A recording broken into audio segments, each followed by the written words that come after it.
Here. Court's call to order.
In this God-fearing community, he is a vagrant.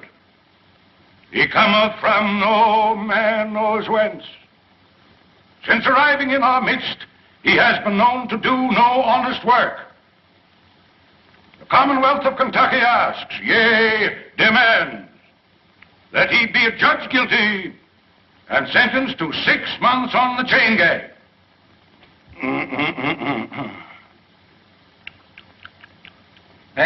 Hey, boy, wake up there. Sheriff, wake him up there. If anybody's going to sleep in this court, it'll be me. Hey, wake up. Come here, boy. There. Come on over here, right there. What's your name? Poindexter. Poindexter? Yeah. Who gave you that? Mr. Riley. Ranny? You mean Major Randolph Poindexter from down at Pine Bluff? Yes, Pine Bluff. Oh. Well, looks like you Poindexters is always getting mixed up with some chicken somehow. Hey, Sergeant, it seems like I recollect you and Major Ranny having some connection with the flesh of the fowl at one time. You're good if we didn't. You know, Major Ranny was the fire-eatingest soldier that ever chased a yank up a tree. You know, Billy, you and me pretty near starved that day when we went foraging for a snack after the Battle of Chickamauga. Chickamauga?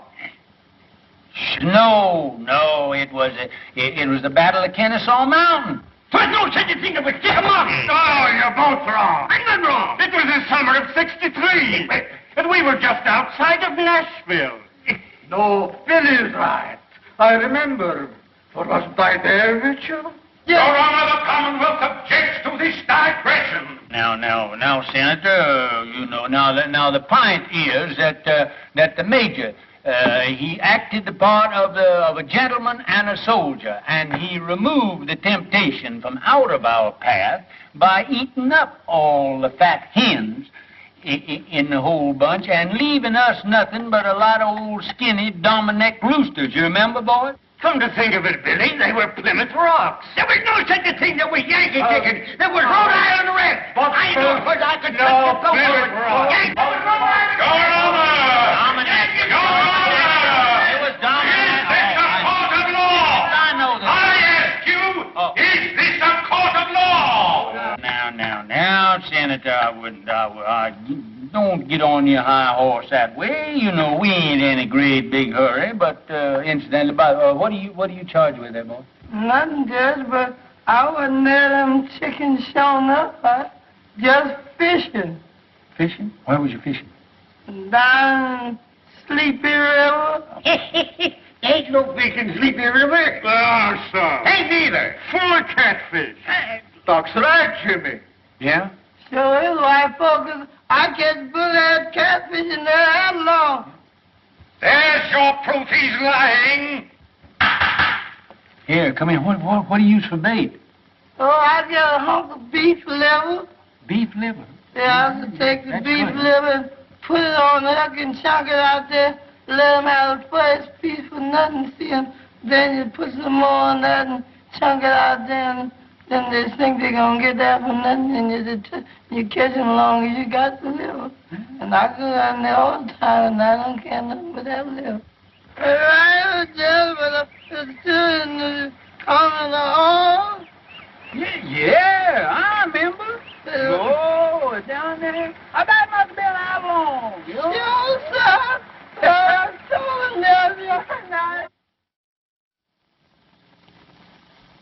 I got to take down the judge's clothes.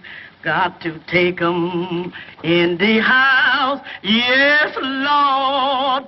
Got to get out that old ironing board. Fix 'em up for the judge to wear.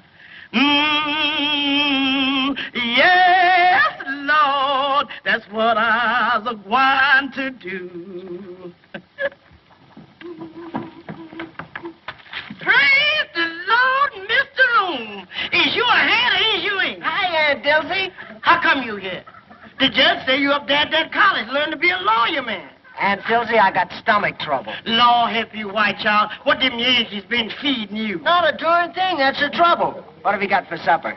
Mr. Rome, you stay here. Us is going to kill the high-stepness rooster in the yard and a great big bowl of milk gravy and grits. And waffles?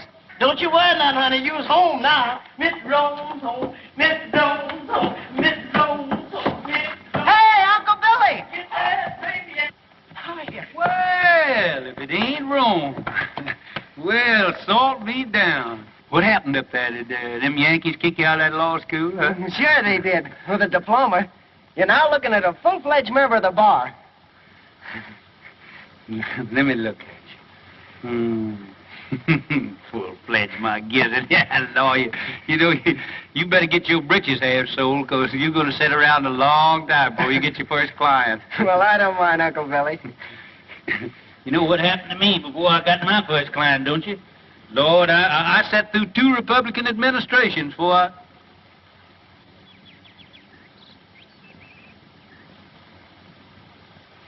Who are you playing? Oh, I'm just doing a little practicing here for the championship. I got Jeff here. He's doing the retrieving for me.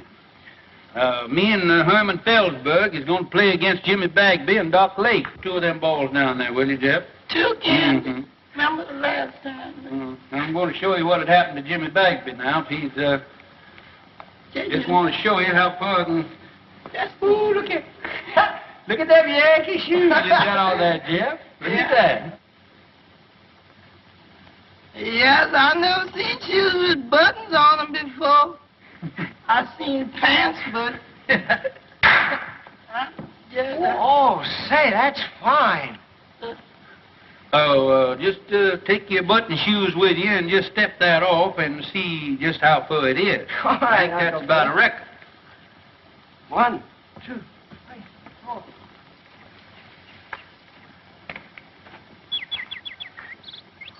Hello.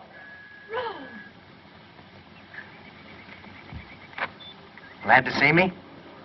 Why, I thought you were still up north. I got in this morning.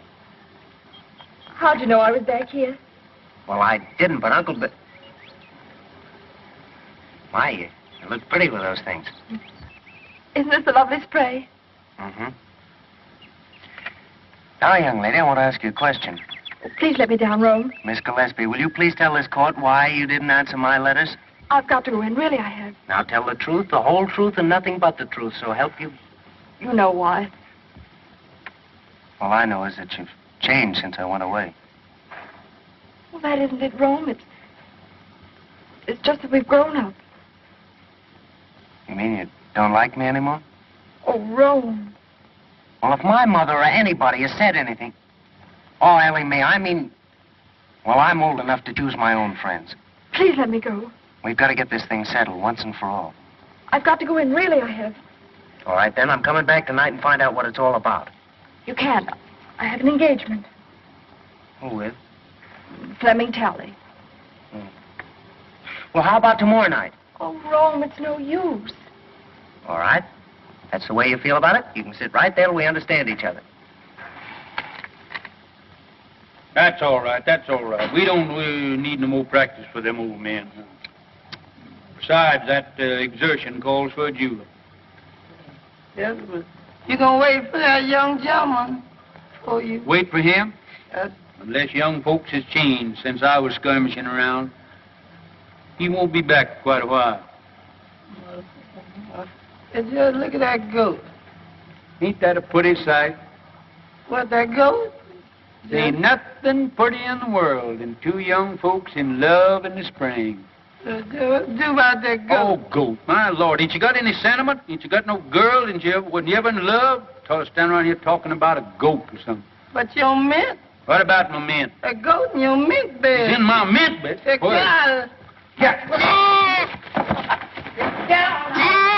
Act like you starved. Bet you hungry. Don't look. Why, William Priest, Oh, hello, Carrie. this is a fine how do you do. What will the neighbors say? I'm ashamed of you. What's ailing you now?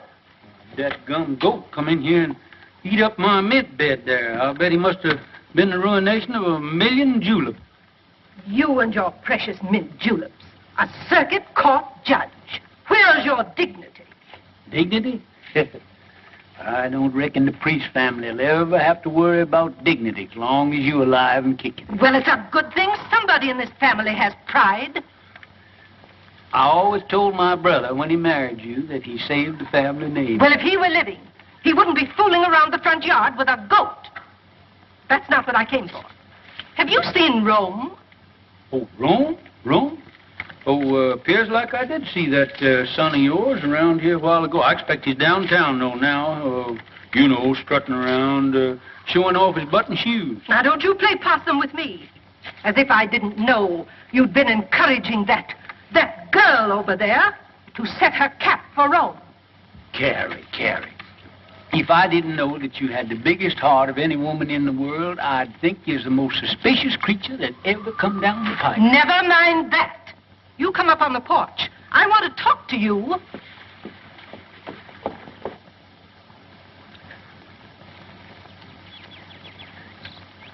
If I'd have known that's the way you felt about it, I wouldn't have hurried home so fast. I'm sorry, Rome, but after all, you have your career, your family, and everything in the world that matters to you right here. I don't think you care what matters to me. That's not fair, Rome. After all, I'm only telling you for your own good.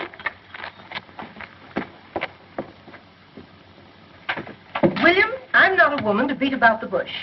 This business of Rome and that girl next door has got to stop. What do you got against Ellie Mae? She's an awful sweet girl, seems to me. She's got gumption, and she teaches school and supports herself. I don't want to be unkind. She may be a very nice girl and all that. But after all, Rome is one of the Kentucky priests. And the name of priest means something in Kentucky. Well, I've never heard that it meant intolerance. It means good stock and family pride. You know the kind of stock she comes from. Yeah. Her ma come to this town penniless and died giving birth to Ellie Mae. I remember the night. She was a frail little woman. Wasn't any bigger than Ellie Mae is now. And just as pretty. But who was her father? Well, nobody don't rightfully know. Well, family may not mean anything to you, but it means a whole lot to me. I'm not going to have my grandchildren come into the world under a cloud. You haven't by any chance picked Hod Maydew as a grandpappy, have you? Oh, I know you've never liked Senator Maydew, but you can't say anything against his folks. They've got money, they're an old family, And Virginia's a lovely girl. She's always been crazy about Rome. He could do a lot worse. Well, I guess me and Rome, we ain't got anything to say about it. I knew you'd come around to my way. You gonna stay for supper, ain't you, Carrie? Not tonight, thank you, William. The Daughters of the Confederacy are having a chicken supper at Kate Maydew's, and I'm late already. Looks like you daughters get more ferocious every year towards Yankees and fried chicken.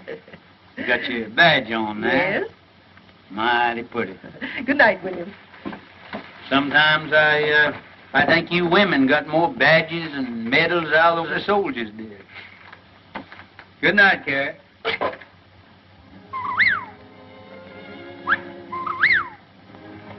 Listen to that old whippoorwill calling his mate. Him and his kin has been nesting around here for nigh on 30 years. It's a lonesome kind of sound, isn't it, Uncle Billy? Tis so. You know, the good Lord never meant for nobody, either man or bird, to live by themselves. Uncle Billy, why didn't you come and live with us after Aunt Margaret died? Oh, I never could stand your mom's cooking.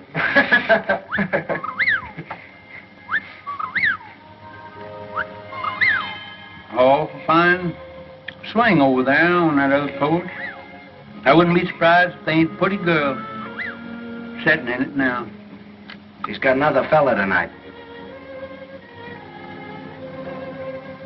Ellie Mae sure is pretty. Fella gets her will certainly have to do some prancing, he can't sit around and look glum all the time. There he is now. Who? That Flem Tally. The barber? Yeah. Gives off a poor shave. Whoa. Whoa, Bert.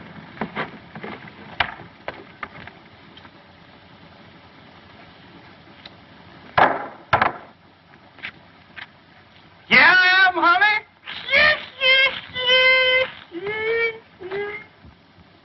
Here's the news.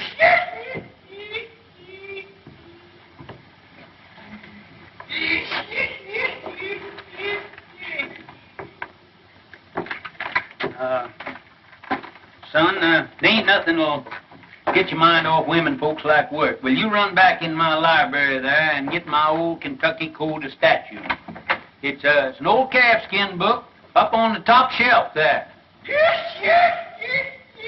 That gets me, that brain there. Long years, I'm just going to see if I can't stop him.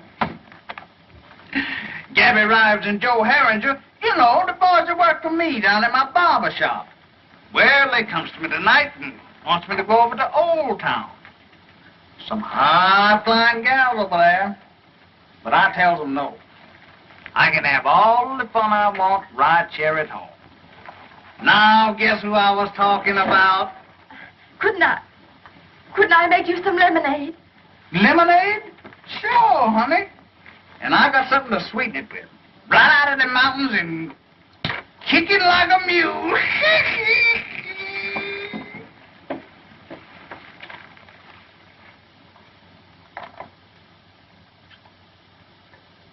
Jack. Oh, Jack. You see anything of Mr. Flem Tally, the barber man around here? No, what'll he be doing around here? I don't know, Judge, but they're headed this way for him. What are you talking about? Who's they? Some lady's pappy, two-barrel shotgun. He said Mr. Tally's been messing around. He sure is in a killing mood. Well, you mean that he's going to annihilate him? No, sir. He just gonna shoot him. That's all. Well, ain't a thing that I can do about it. My job don't stop until they've got him all laid out in the morgue, full of buckshot, cold and dead. and ready for burial. Then I steps in. But you, Judge, you the law. Oh, I can't do a thing about it, as I said before, until the shooting is over. And then I'll certainly see that the murderer gets a fair trial.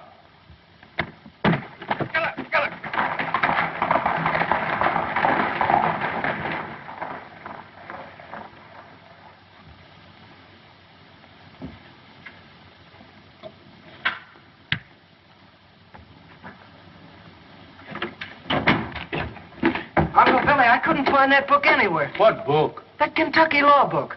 Oh, maybe I didn't have one. Ellie Mae's waiting for you over there. What? How do you know? Are you sure? Now, don't be standing here like a jaybird gawking when I tell you she's waiting. Go on out of here and go.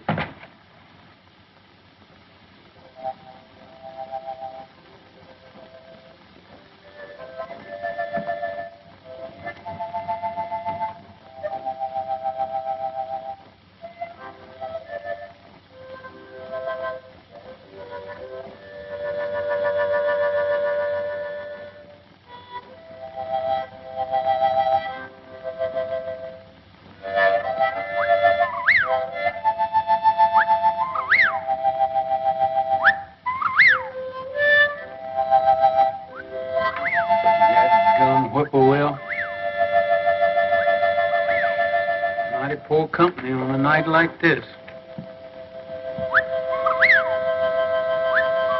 Good night, Dad.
Long time, honey, since you and the babies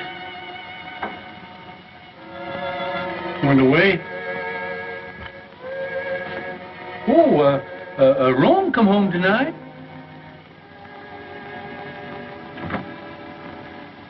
Little Robert E. would have been, he'd have been just the same age as Rome is now.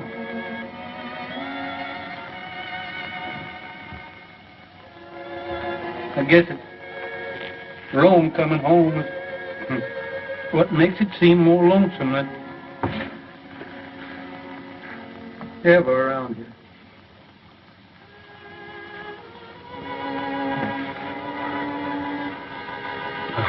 Funny, you know that fella that he enlarged that tin type. He sure did a pretty job. I wish you could see it, honey.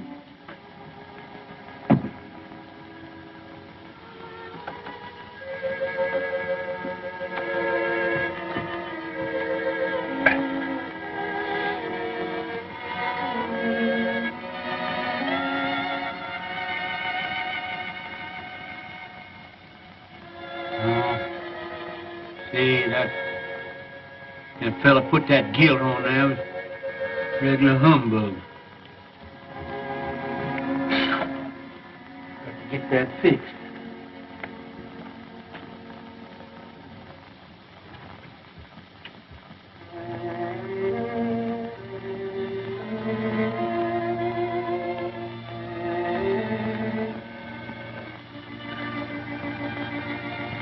Honey, it sure is a pretty night. Been an awful late spring. But I don't know when I've seen the flowers looking better this time of year.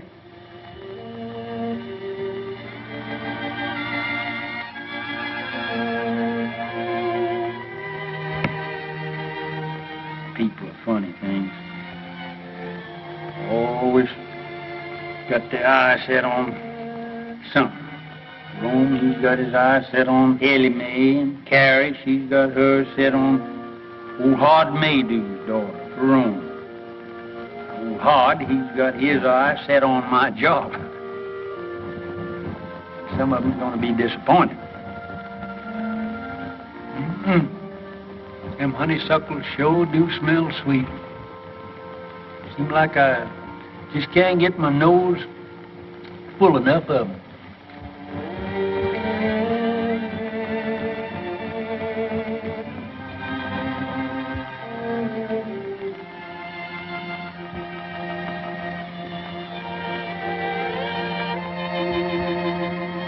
Burn, honey. There's Bob Gillis over there at the grave.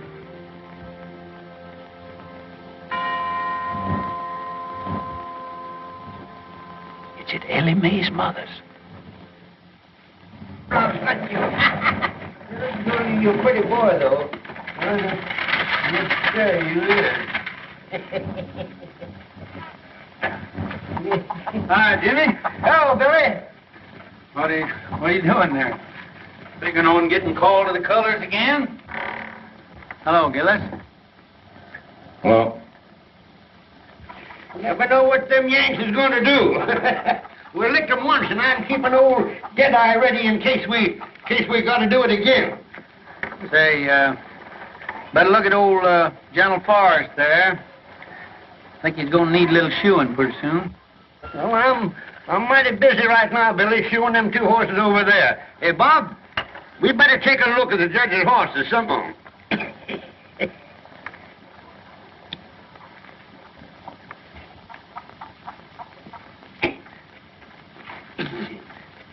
Now, Snifter, good corn. You can smell the feet of the boy that plowed it.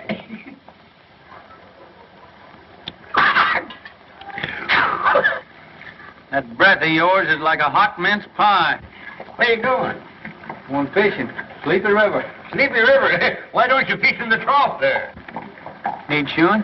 No, all right for a while yet. Say, bad scar you got there. Bullet? Yeah. Get that in the war? No. Folks say you come from up north. Must have got that up there.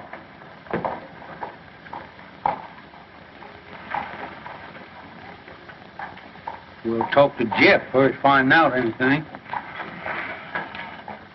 Hey, wake up here. Somebody come along, steal the horse, and leave you sitting here holding the line.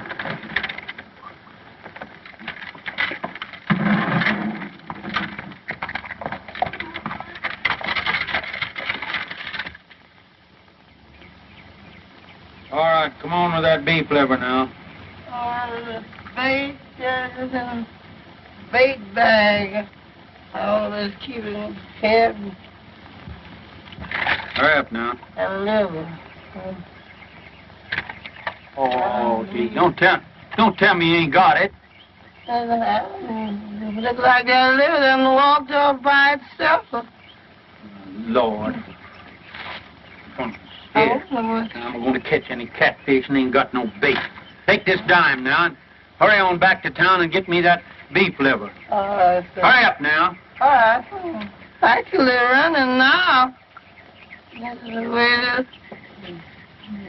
You going to put your shoes on? Let them save them in case my feet wear out. And then I have them.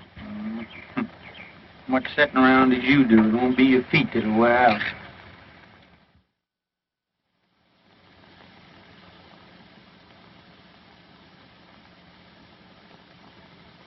Master Jesus wrote me a note. He wrote it on the wall. He tell me to put on my Sunday clothes, for he's coming to fetch me soon. Master Jesus wrote me a note. He wrote it in a star. Say he gonna wash me white as snow. Though I be as black as tar. Because I got a hat and this good old pretty vest hanging up in there doing nothing. By Graham. Well, plague take you, I thought I told you to stay away from that Yeah, vest. but Judge, it got hung up on Yeah, you my... got my coat on there, too. Yes, but this old skunk coat... Skunk coat? I mean possum. What do you mean, possum? Rabbit. Rabbit? Say, listen, every inch of that is raccoon. Better be raccoon. I took it off a rich Yankee. Now you get in there and put them things away from there. Better get on over at that festival there. Dilsey might be needing you, too. How are you, Judge? Just Oliver, Reverend, just Oliver. I'm afraid it takes ice cream and cake to get you old soldiers out of it, Judge. Yeah, if the Lord ever gets in a jam, why, he knows who to call on. That's right. Going to church isn't everything there is to it. Evening, Senator. Good evening, Reverend. Good evening, Judge Breeze. Good evening, Hart. There's one of our best churchgoers. Yes, it's surprising how far some men will go to get a few votes. Too bad we didn't get rid of him and get him off up to Congress there after him spending that term in the state Senate. I understand he thinks you deprived him of that honor. Me? Great Democratic Party and Thomas Jefferson. Evidently, the senator doesn't see it that way. Tell me that his cases in your court have taken on the appearance of a personal feud now that he's a candidate for your job. Oh, I wouldn't say that, Ashby. But I am going to have to get out and do some mighty tall electioneering, you know. Hart he's a spellbinder in a silver tongue from way back. I'm just an old country Jake who kind of a baby kisser. I ain't got much to offer the boys in the way of rhetoric. I understand he doesn't approve of your grammar. My grammar. First thing I learned in politics was when to say ain't.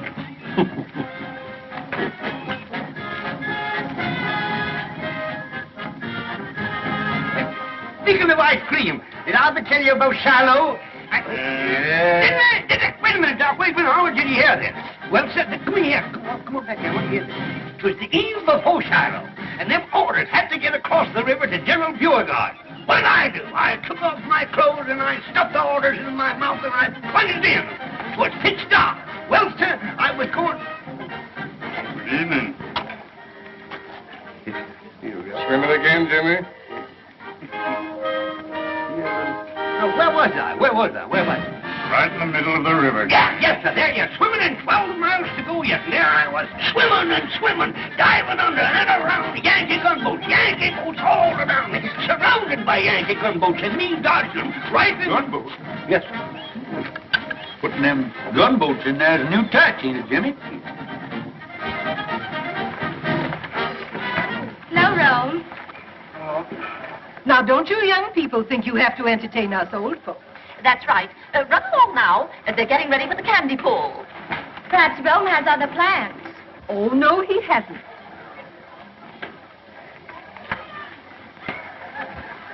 I declare, Virginia gets prettier every time I see her. And I know you're happy to have Rome at home again. Oh, he's such a nice boy. Don't they look fine together? Look at them, Horace. Ah, yes.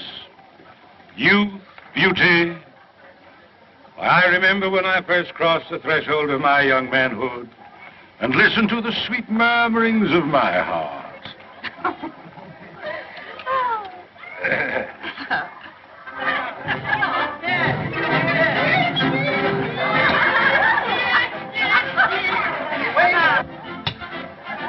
Double portion, please. You have a full portion there. Oh, but we can pay for it. Can't we, Ro?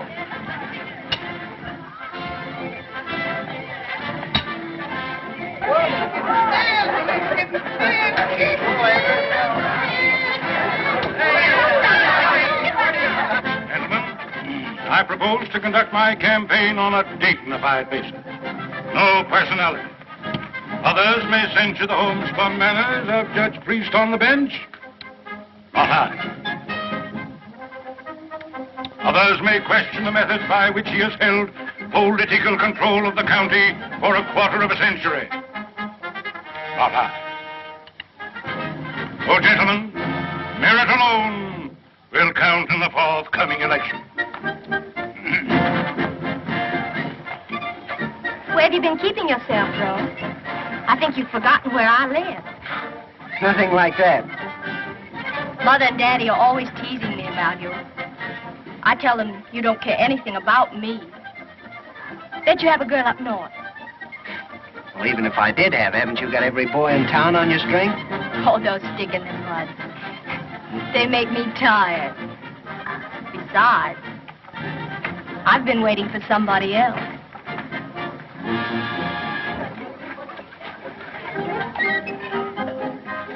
Attention. Say, what's the prettiest gal at the festival here, moping around back here by herself, huh? Do you want some taffy, Judge? I ain't much of a taffy puller.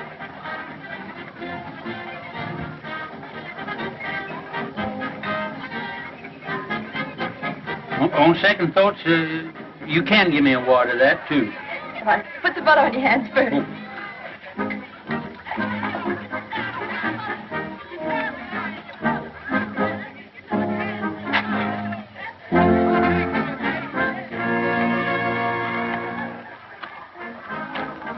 Oh, Uncle Billy. Oh. You ain't doing that right. What's the matter with it? Here, let me see your hand. You ain't got no butter on there, no wonder. Here, let me show you. Here, put mine in here. Let me show you. There. Go on up there. Run on up there and put some more stickum on your hand there. Go on, right up there. All right, Uncle Billy. That's it. Now, here. Put that right over in there now. Now, here. Now, that's the thing. Candy pulling, you got to keep your mind right on it. Look, that's how you're getting it all on your hand. Keep your mind on what you're doing there now. Lord, you pulling candy with champion candy puller of this neighborhood now.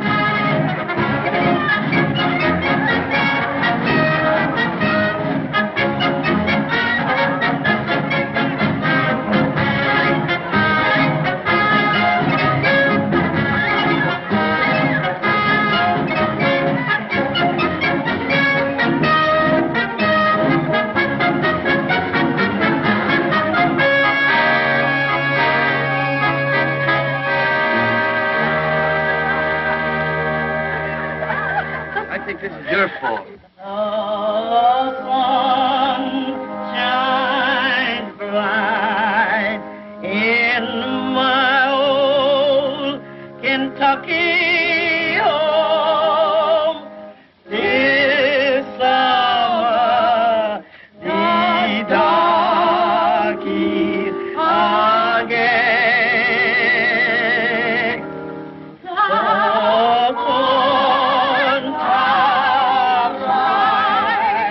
And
Morning, everybody. Good morning, Judge. You next. Hey, Flem, you got the only lively spot in town. Here, Gabby, what's the latest news in the paper this morning? Hello, Lodge. Howdy, Judge. Hey, you ain't been in lately, have you? Good morning, Mr. Morning.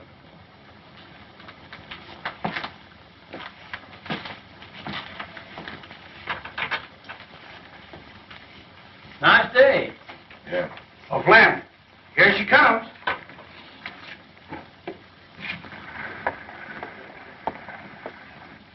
And does she like her Flemish? Hey, Flem, when you two getting hitched? Don't know it. I heard nobody talking about marriage. You ain't scared of no shotgun wedding, are you? Not as long as she ain't got no paw.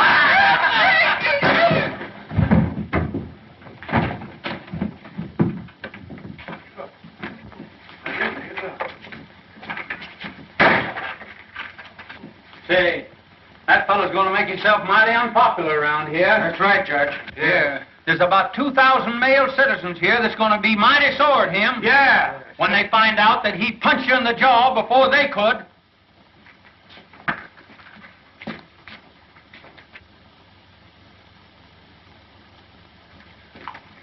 Yes, he's going to be awful unpopular around here.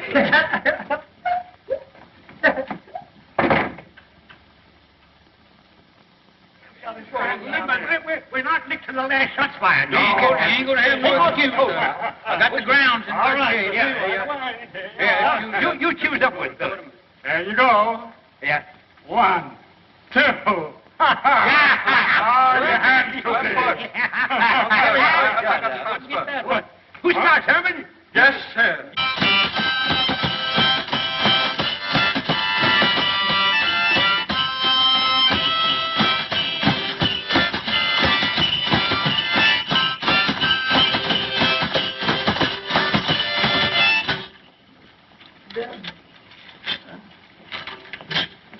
My wife and I live all alone in a country called our home. Don't put enough in that, just like mother and dad. Yeah, and I got a spare one of them. Desperate. Cigarette. I ain't trying to take it with the I just like always think somebody trying to. Hey! Cut them monkey shines. How you expect a judge to win that croquet game with no solace in his stomach? Hey, Dusty, you done forgot the jug. The jug here. All right, you can't say I never told you now. Leaving somebody here with all this stuff. I bet she gonna blame me for... Don't see you around much. No. Kind of keep to yourself, don't you? Yeah.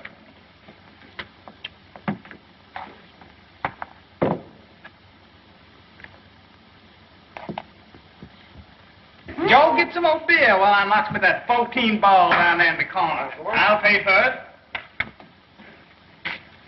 Hey, Flem, Gillis is out there. Yeah? Yes. Come on, let's get it. No, hold your horses now. He'll be heading to you in a minute, going home.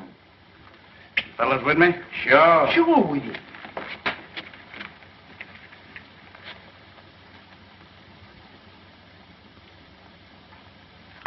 Another?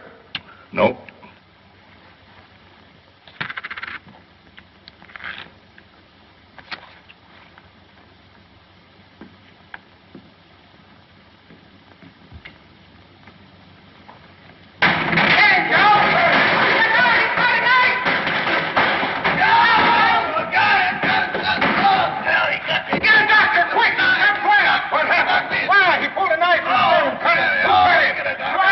He cut Flem. We saw it. With the knife?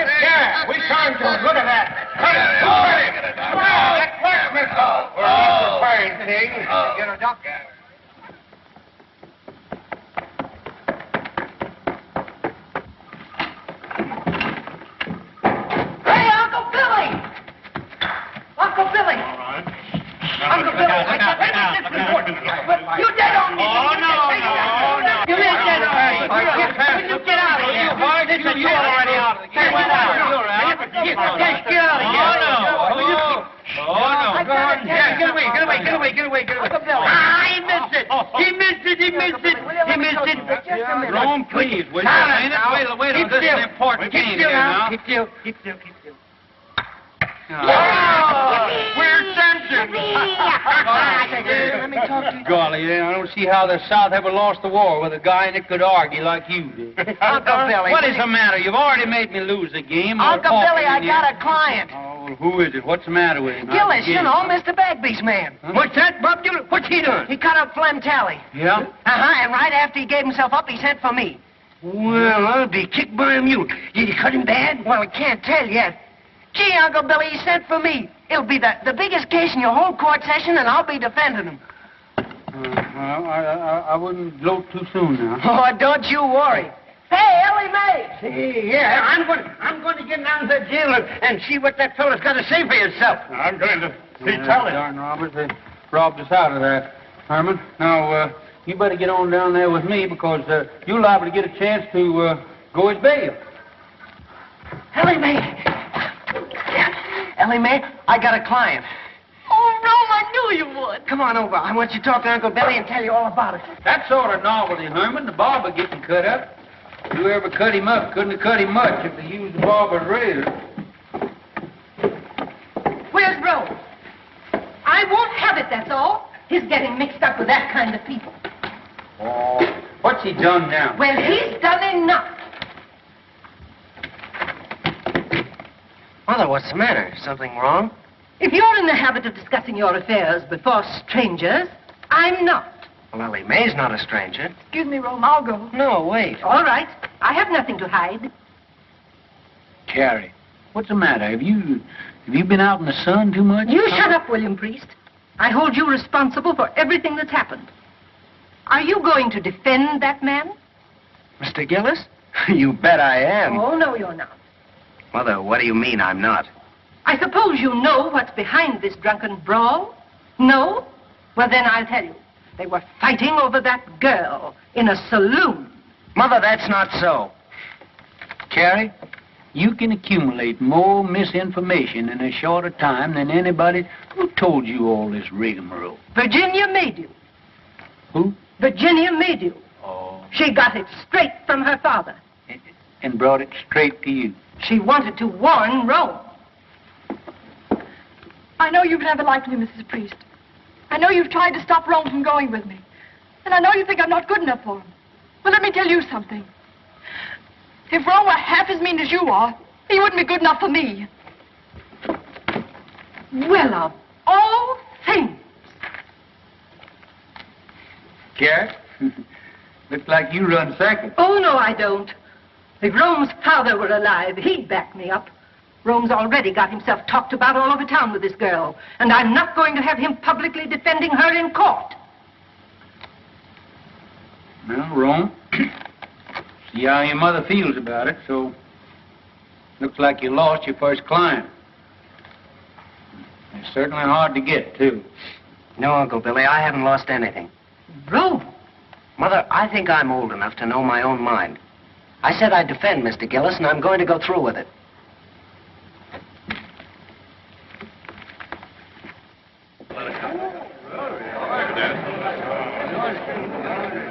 Right this way, Reverend. Have that chair there, please, sir. Hi, Harry. Hi, Luke. How are you? All right.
May it please the court.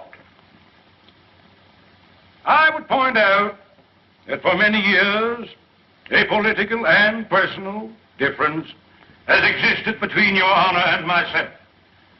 Now that I am a candidate for the exalted office which you have held for so many years, those differences have reached a point where, for the protection of the people, I must demand an impartial trial judge.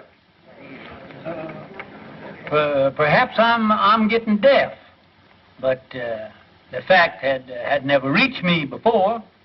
Are you insinuating that you won't get full justice in this court? I maintain that my language was sufficiently plain for any comprehension, however obtuse. But I will make it even franker. I charge, in the presence of two witnesses, you took sides with defendant Gillis in a prior attack upon this plaintiff. I've been sitting on this bench for nigh on 20 years, and nobody has ever asked me to step down. I'll file an affidavit of prejudice.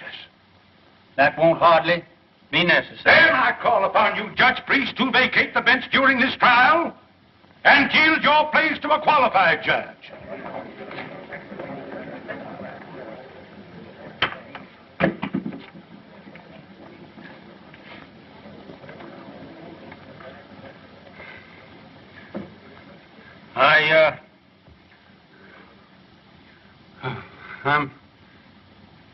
I'm not denying, Senator, that you kind of took my breath away. I guess I had just sort of got the habit that I was took for granted here on this bench. Gosh, I'd put near raised in this courtroom. When I quit fighting, 65,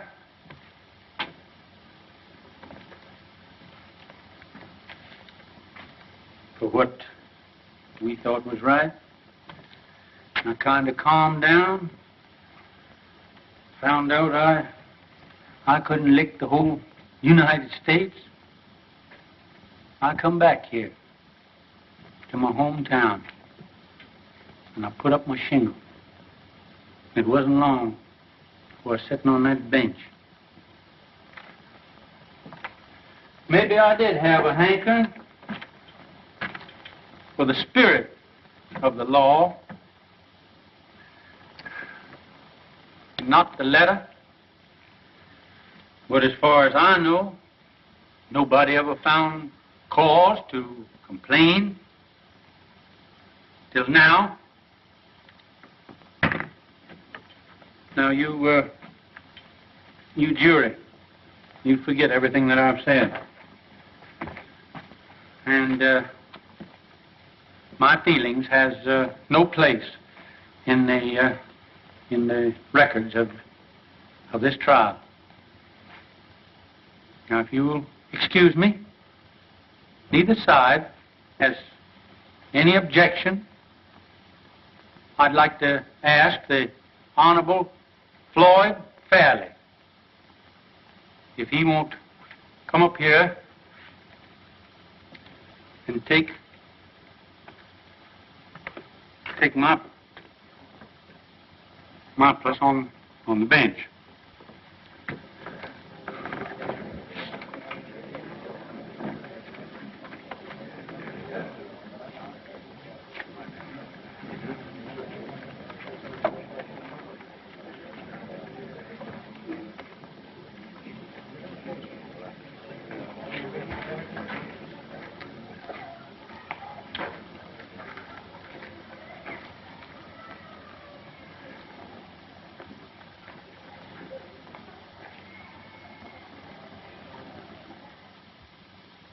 Well, what happened then?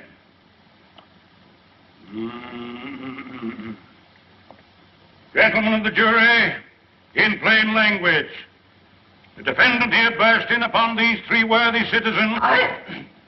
I object, Your Honor. I deny that my client ever burst into any place or anything. Objection sustained. So be it, Your Honor. Nevertheless, I shall demonstrate that my young friend's client here did burst into something. That armed with a lethal weapon, to wit, a dirk, dagger, or knife of deadly length and deadly sharpness, he burst into Mr. Talley's quivering flesh. I object, Your Honor. Objection sustained. Your Honor's humble servant bows to Your Honor's august ruling. In due time, Mr. Talley's scarred and mutilated person will bespeak the verity of my claim with a silent eloquence far exceeding the powers of my poor tongue.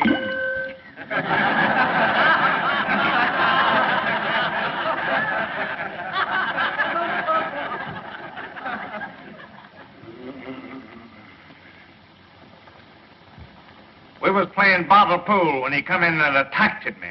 Didn't you attack him with a billiard cue? Not until after he come at me with a knife. Well, it's just like Flem says.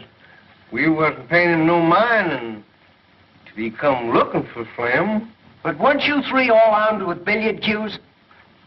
Well, never heard of nobody playing pool without them.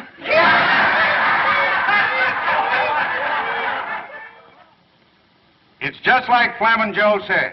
He come in looking for trouble. You don't like the defendant, do you? Who does?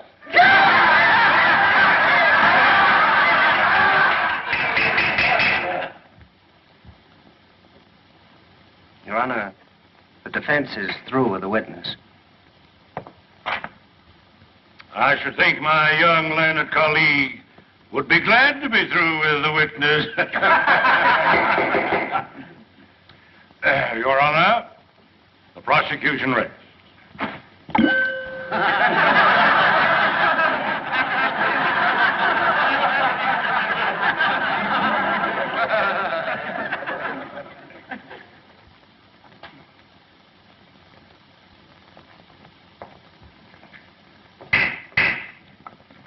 Before the defense proceeds, this court recesses for half an hour.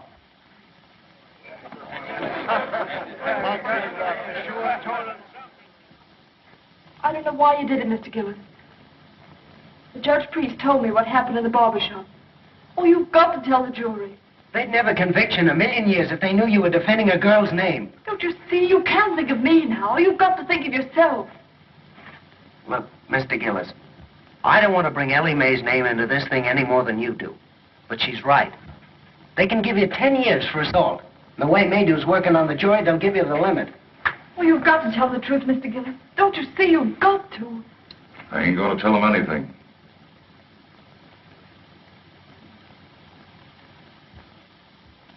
Yes, sir. Talley lied all the way through. And Herringer and Gab Ride, they lied too. It was 3 against 1 in Billy Gaynor's back room, and it's 3 against 1 in this here courtroom. Have you ever been in any other cutting scrape in town before? No, sir. That's all. One moment.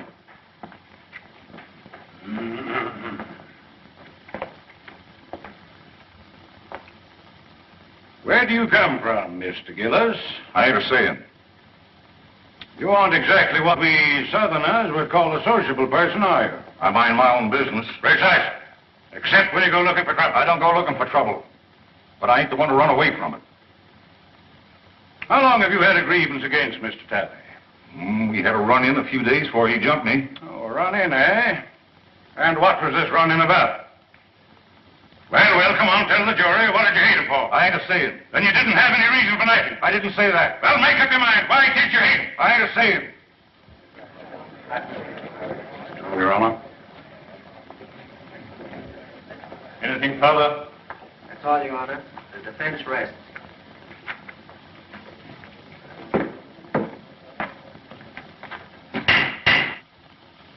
This court will adjourn till tomorrow morning. It is our hope that the summations will be brief, so that we may all attend the reunion ceremonies, which begin at noon.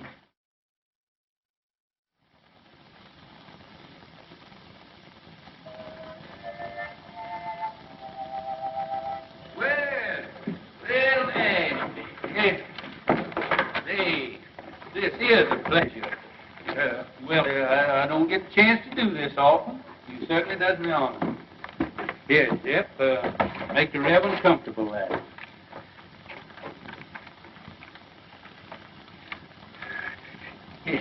It looks like you kind of caught me red-handed there. Could I, kind of inveigle? Been a long, tiresome day, and it's mostly mint. No, thank you, William. I appreciate your sympathy. You know, I kind of thought that that you'd be working on your Memorial Day address for tomorrow. Now, that'll take care of itself. What I'm worried about is this poor devil of a Gillis. You know Gillis? My trade takes me into queer quarters sometimes. Well, I feel just as sorry for that fella Gillis as you do, but I'm plumb out of it. Hart got the best of me. He sure did. Case is closed. It's all settled. I don't think Hart will, he'll be fool enough to reopen the case for nobody or nothing.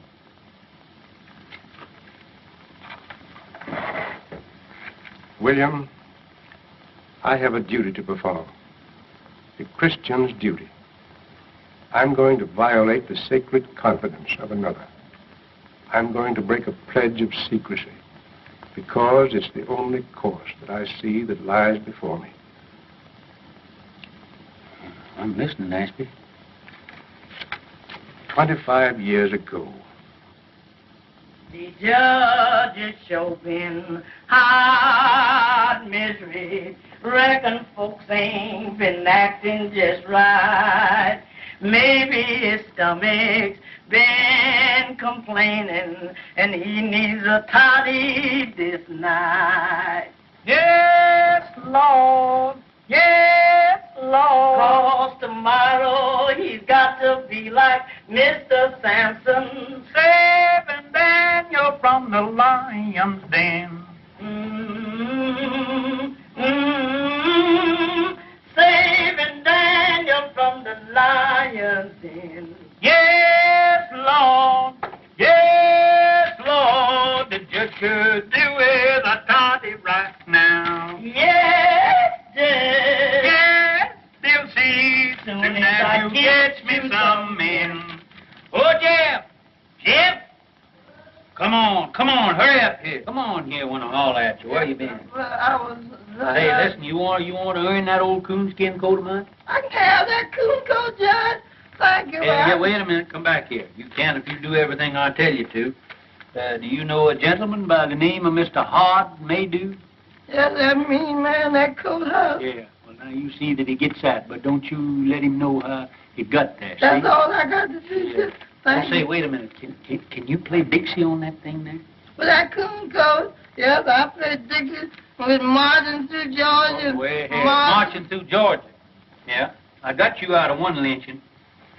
Yes, but for that coon coat, I know that I was going to Get you playing Marching Through Georgia, I'll join the lynchers.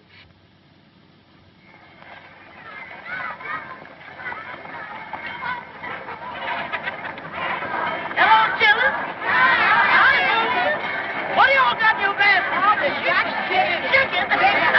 Well, that's what I got. That's what the judge like,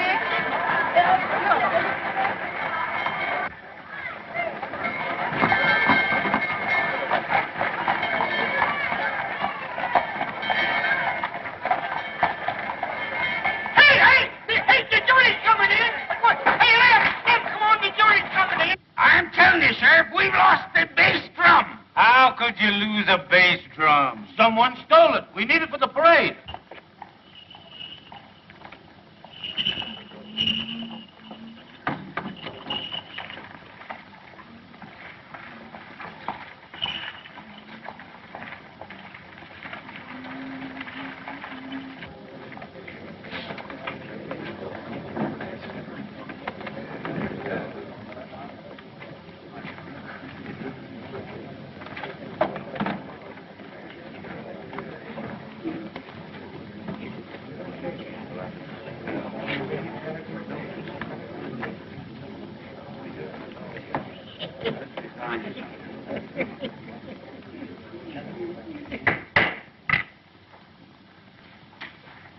You may begin your summation, Mr. Prosecutor. May it please Your Honor. Since adjournment yesterday, certain information has come into the hands of the Commonwealth, which, in the interest of justice, impels me to reopen the case. The Commonwealth desires to recall the defendant Gillis for further cross-examination. Very well, Mr. Maydew. Proceed. Robert Gillis, take the stand.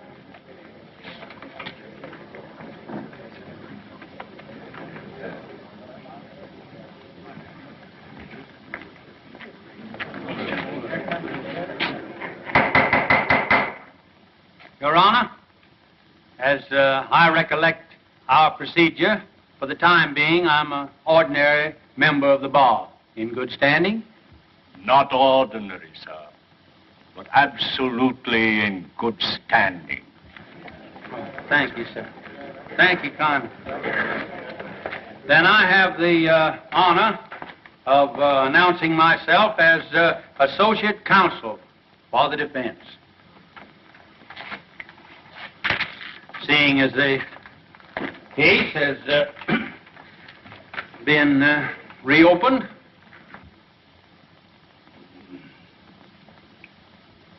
Mr. Gillis, were you always a man of turbulent and violent nature? Always left them alone, has left me alone. Is that so? What was the name of the man you once upon a time murdered? I never looked on it as no, it wasn't murdered. A man was killed, wasn't he? Yes. And they stuck you in jail, didn't they? Yes. And they charged you with murder, didn't they? Yes. And the jury found you guilty, didn't they? Yes. Were you sentenced to be hung? No, I went up for life. Did you escape or were you pardoned? I ain't a-saying.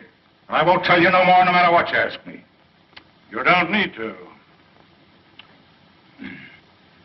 Judge Priest, your witness. no questions, Your Honor. But, Uncle Billy, Hasn't the defense any evidence to offer in rebuttal, Judge Priest? One character witness, Your Honor. Mr. Clerk, will you kindly call Reverend Ashby Brand?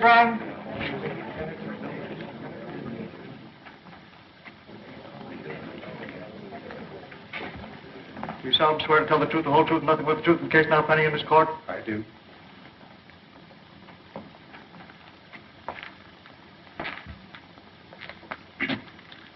Reverend Brand, before you come to this town, what was your occupation? In my early manhood, before I took holy orders, I had the honor to be a captain of artillery in the late war. In the War of the Rebellion? No, sir. The war for the Southern Confederacy. Yes, sir. You're right, sir. That's right. He's right. Oh, my error. One moment, please, Your Honor.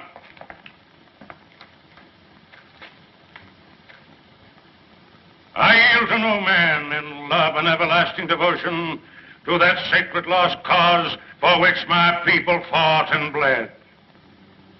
But though I cherish all those dear and everlasting memories, which even the bare mention of that great conflict must awaken in every true Kentuckian's bosom, I fail to see any possible connection between this reverend gentleman's military record and the guilt of this man, Gillis.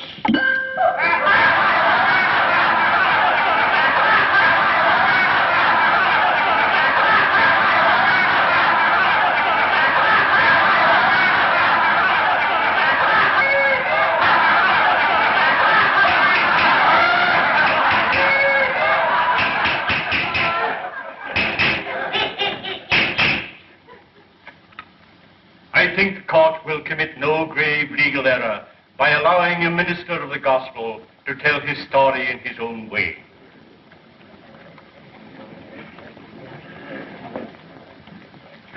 Meander along, Reverend Brand. As many of you know, I am a Virginian. On the day my state seceded from the Union, I enlisted. I was a private in Penn's Virginia Battery. By the latter end of the 3rd year, I was in command of that battery. All the officers ranking me had been killed or disabled. We lost heavily at Chancellorsville. And at Fredericksburg, we were almost wiped out.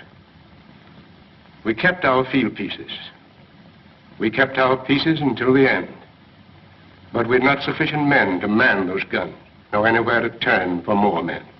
There were no more men left to come in. The Confederacy, in '64, was robbing both the cradle and the grave for cannon fodder. Well, sir, I got temporary leave and went to Richmond to see our war governor. I said to him, "Sir, I've come to you to ask for men to serve my guns." He laughed and said, "Tell me where they're to be found."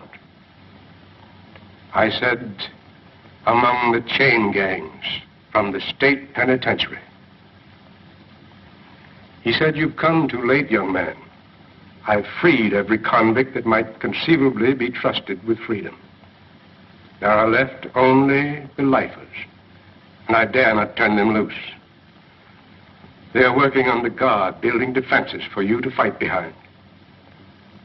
He opposed me, but I argued with him. Finally, I won. He gave me authorization, signed it, and with his own hand, affixed the seal of the sovereign state of Virginia. I rode back to the line, sir, and I found my chain gang. I told them to drop their tools and line up before me. I told them, if you go with me, you go to face a hell of destruction and suffering and death. But I said, if you do go, you go as free men, as soldiers of the Confederacy. Your past will lie behind you, and your future, if you survive, is in your own hands. And I promise you this much: if you stand fast, if you do your duty, if bravely and honorably you acquit yourselves as men, then such of you as lived through to the end, and some of you will live, are not to come back to this. It's for you to decide. Those who remain behind, stand fast. Those who come with me, advance one pace. Gentlemen of the jury, I tell you, they came at me like a wave from the sea, every one of them. And as time went on, they won for themselves the name of the Battalion from Hell.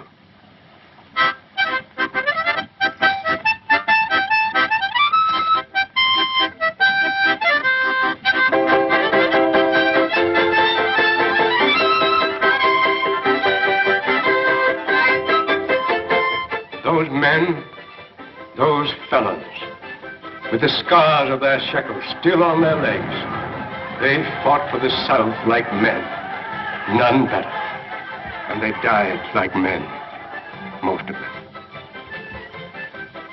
I was one of those men of whom I wish to speak a special word of tribute. He stood out for his courage and his fidelity, for his worth as a soldier and a man. Most of all, for his invariable truthfulness under all circumstances. He was from the mountains of my own state, a man who spoke little, but did much.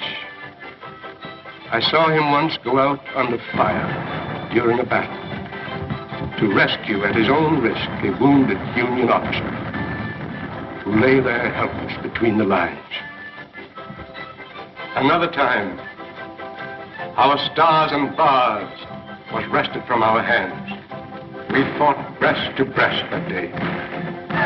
This man of whom I'm speaking threw himself on a riderless horse and rode into the thick of it, and by the grace of God, came galloping back from the jaws of death. Our colors clutched in his hand.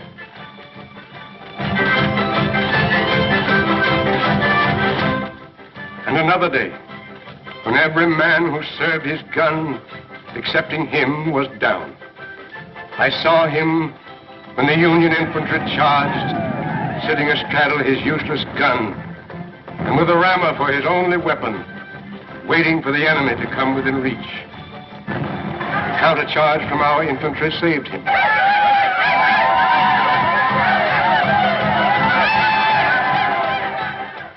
But he had stood fast, and he was alone.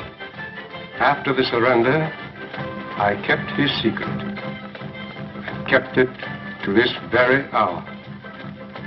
Though I've seen him daily at his work, watching over his daughter, providing for her education through me, and all unknown to Ellie Mae.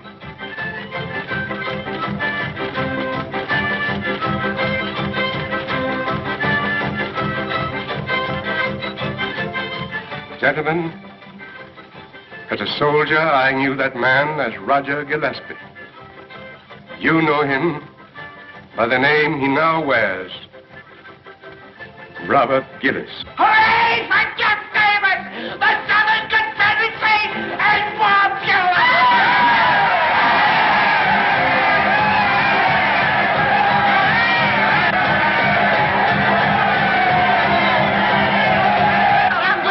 Get out of the way! Can't you see that poor, helpless child needs a mother?